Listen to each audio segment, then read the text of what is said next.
what was the most important legacy of the 2010 games?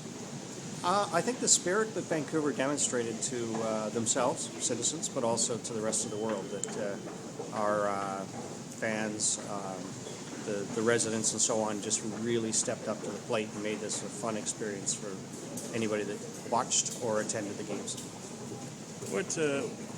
Is there anything that Vancouver did better than other Olympics, or is there anything that Vancouver could have done better that didn't do? I think Vancouver's claim to success for the games was how they were able to move people around the city, to the mountains, in and out of the villages. I think just the people experience turned out to be for such a very vast games in terms of region.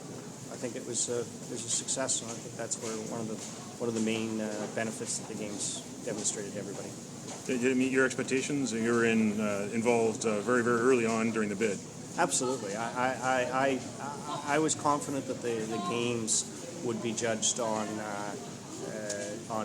performance, of course, by the athletes, but ultimately by the region and the sheer majestic beauty that this area provides. And I think, from my standpoint, we get a gold medal, as they say, in both Mother Nature and, most importantly, the gold medal and silver and bronze medal tallies that Canada achieved, which is, of course, the record-breaking. It was a large investment all the way around, and of course, when the recession happened, it threw a new challenge that wasn't foreseen. But from your standpoint, after all, and after 4 years, was it money well spent?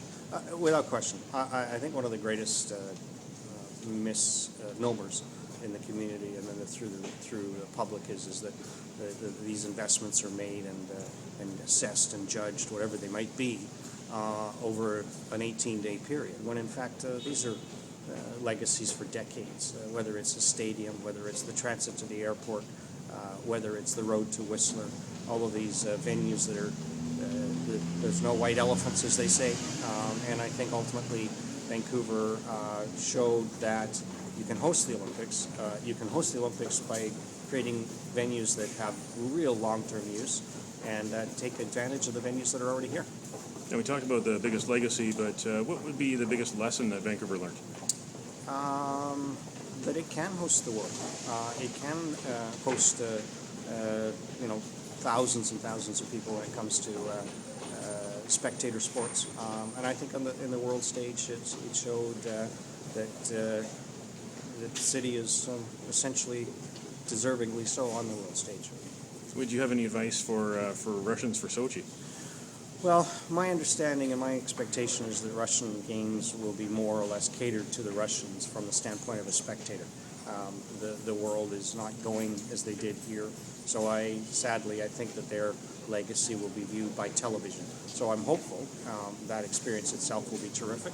On the other hand, I think that the Russians are very proud people. They're stubborn as they come, and I hope at the end of the day that they can let their guard down a little bit, and more importantly, be opening and welcoming, because many of my Russian friends that I know are sincere, genuine people, and I hope people get a chance to see that. And finally, the next big sporting event in Canada, the next big multi-sport mega event is the Pan Am Games Toronto 2015, and also the only one scheduled in North America for the time being, because there are no other games coming. What kind of advice would you have to people in Toronto? It's about a year and a half away. It's coming quickly. Well, the interesting part about the Pan Am Games, particularly in Toronto, is they're spread out over such a vast area. I mean, it makes the Vancouver-Whistler corridor, if you will, seem small. It is a huge undertaking, with just more athletes than the Winter Games. I hope that they will demonstrate to themselves. They will demonstrate to anybody looking, the IOC, FIFA, that there's an opportunity for Toronto, which is truly the world-class city and a great city of North America, to host a future games or some major sporting event, because frankly, I think Toronto is more than equipped for it, just a question of the right time and the right place.